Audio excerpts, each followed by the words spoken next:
आज ही Doubtnut app download करें। Doubtnut पर अपने सभी गणित, रसायन विज्ञान, भौतिक विज्ञान और जीव विज्ञान के डाउट्स का करो सफाया। बस प्रश्न की फोटो खींचो, एक ही प्रश्न को क्रॉप करो और तुरंत वीडियो सोल्यूशन पाओ। अभी डाउनलोड करें। नमस्कार दोस्तों। प्रश्न है, किसी अर्ध शुष्क क्षेत्र में एक किसान दावा करता है कि उसकी कृषि पद्धति पर्यावरण के बहुत अनुकूल है। उसके खेत की निम्नलिखित में से कौन सी पद्धतियां इस दावे को उचित ठहरा सकती है? तो दोस्तों, इसमें हमें चार मुख्य बिंदु है। पहला मुख्य बिंदु है वृक्षों की कतार लगाना। दूसरा मुख्य बिंदु फसलों की हेरे फेरे की पद्धति अपनाना।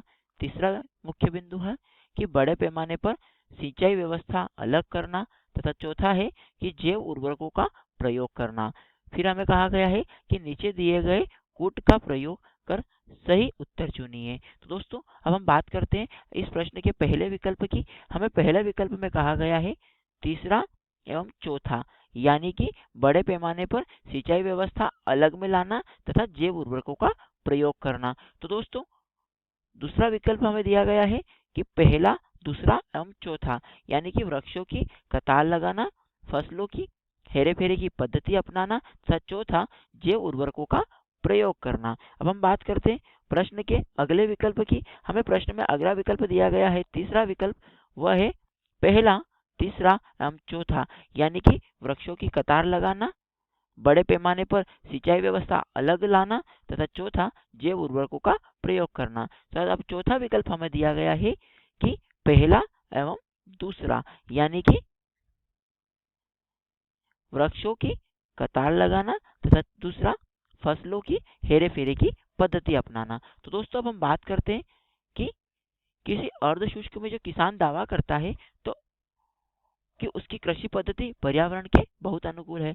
तो दोस्तों, पर्यावरण के अनुकूल यानी कि पर्यावरण के अनुसार उपर्युक्त, कि जब पर्यावरण के अनुसार कृषि पद्धति उपयुक्त होती है, जो पर्यावरण में किसी प्रकार का कोई हानिकारक प्रभाव नहीं उत्पन्न करती है, तो हम उसे पर्यावरण के लिए अनुकूल कहते हैं।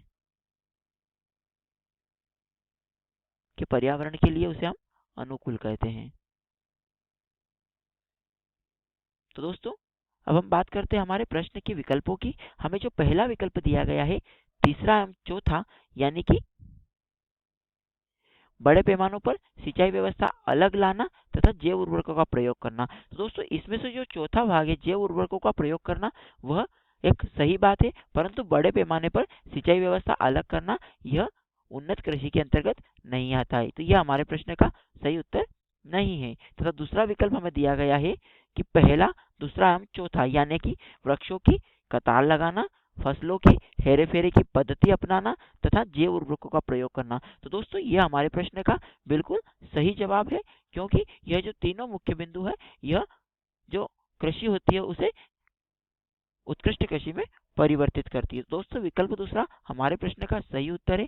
हमें तीसरा विकल्प दिया गया है कि पहला, तीसरा एवं चौथा, यानी कि वृक्षों की कतार लगाना, तीसरा बड़े पैमाने पर सिंचाई व्यवस्था अलग करना तथा चौथा जैव उर्वरकों का प्रयोग करना। तो दोस्तों, इसमें से जो तीसरा वाला बिंदु है वह सही नहीं है, क्योंकि बड़े पैमाने पर सिंचाई व्यवस्था अलग करना यह सही नहीं है। तो इसी वजह से यह हमारा विकल्प तीसरा भी प्रश्न का उत्तर नहीं है। तथा जो चौथा विकल्प दिया गया है पहला एवं दूसरा, यह भी हमारे प्रश्न का सही उत्तर नहीं है।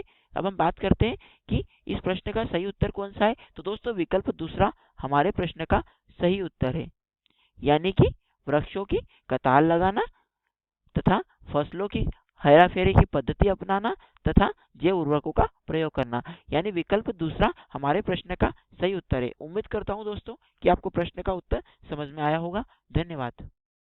कक्षा 6 से 12वीं से लेकर नीट, IIT, JEE वो एडवांस के लेवल तक 1 करोड़ से ज्यादा छात्रों का भरोसा। आज ही डाउनलोड करें डाउटनेट ऐप या व्हाट्सएप करें अपने सारे डाउट्स 8400 400 400 पर।